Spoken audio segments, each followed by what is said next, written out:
எங்களோட எழுத்து மக்களுக்கு இவர் சீமான் சீமான் வந்தாருண்டா கொஞ்சம் செய்யக்கூடிய வாத்தியம் இருக்குது. மற்றவையல் தெரியாது. சும்மா அந்த ஒரு தீவு ஒன்று அதுக்கும் ஒரு சின்ன கச்சத்தீவுக்கும் ஒரு பிரச்சனைகள் சொன்னவ. இவர் வந்தாருன்னு சொன்னால் ஒரு தீவு ஒன்று கிடைக்கும். ஆனால் இவருக்கு கிடைக்குமான்னு தான் தெரியாமல் இருக்கிறது. இவருக்கு இங்கே கொஞ்சம் ஆதரவு இருக்குது. என்னென்னு சொன்னால் தமிழ் மக்களோட கொஞ்சம் கதைக்கிறார். அங்கே இந்தியாவிலேயும் தேர்தலுக்கு தமிழ் மக்களுக்காண்டி கதைக்கிறார். இதில் உங்களுக்கு 1% நன்மை கிடைக்கும்னு நினைக்கிறீங்களோ? அதை கடைசி வரையும் நினைவாது. அவங்க தங்கிடங்கட அரசியல் அங்கே செய்கிறாங்க. நாங்கள் இதில் வீண தலையோட்டி அப்படி எங்களுக்காகவே ஏதாலும் செய்ய வலிக்கிட்டால் தார்மீக ஆதரவு வந்தால் காணும். எங்களுக்கு வேறு ஒன்றும் பண்ணாம்.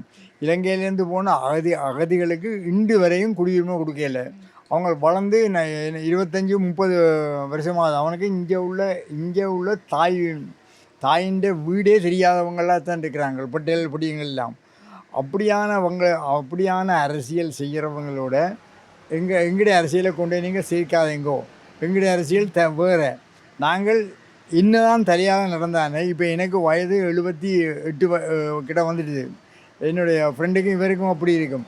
எங்களுடைய காலத்தில் முந்தி சின்னவே சிங்களம் படிக்க வேண்டாமாண்டு. இப்போ தெரியுது சிங்களம் படிச்சிருந்தால் சிங்களம் இஸ் ஒன் லாங்குவேஜ். என்னுடைய அது சிங்களத்திற்கு ஒன்றும் தெரியவில்லை.